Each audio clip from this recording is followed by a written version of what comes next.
ఇప్పుడే జీ5 app download చేయండి. చూడండి మీ ఫేవరెట్ టీవీ షోస్ ఎప్పుడైనా ఎక్కడైనా. చనిపోయింది ఎలా తిరిగి వస్తుంది, మళ్ళీ ఎలా ఎదురుపడుతుంది? చనిపోయిందని, తిరిగి రాని లోకాలకు వెళ్లిపోయిందని మనం అనుకుంటున్నాం.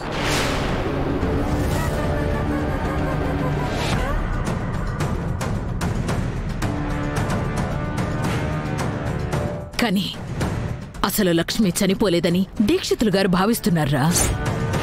మళ్ళీ ఏదో ఒక రోజు తిరిగి వస్తుందనే నమ్మకంతో ఆయనున్నారు.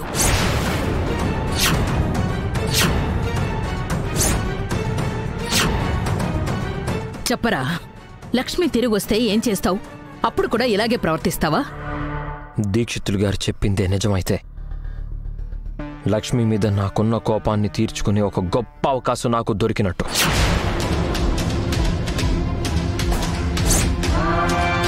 ఎలాగో అందరూ చనిపోయిందనుకుంటున్నారుగా, బతికి తిరిగి వస్తే మాత్రం ఖచ్చితంగా నేనే చంపేస్తాను. మిత్రా,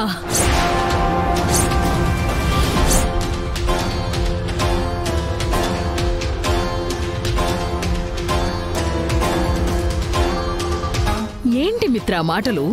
మరి లేకపోతే వైజాగ్లో ఒక వెలుగు వెలిగిన నందన్ గ్రూప్ ఆఫ్ కంపెనీస్ నేలమట్టం అవ్వడానికి కారణమైంది.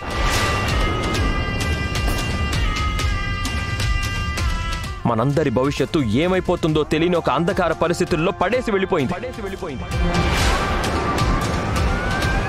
డాడ్ నిర్మించిన పునాది మీద నేను కట్టిన వ్యాపార భవంతిని కూలదోసి వెళ్ళిపోయింది.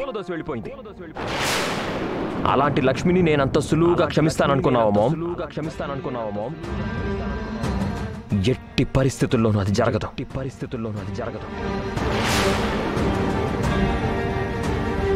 ఆంటీ, ఇప్పుడు మీకు క్లారిటీ దొరికిందనుకుంటా. అయినా పదే పదే లక్ష్మి గురించి గుర్తు చేసి మిత్రని ఎందుకు బాధ పెడుతున్నారు?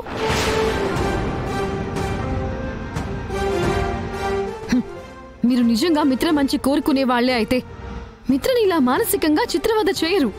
చూడు మనీషా, నా కొడుకుతో ఎలా మాట్లాడాలో, ఎలా ప్రవర్తించాలో నాకు బాగా తెలుసు.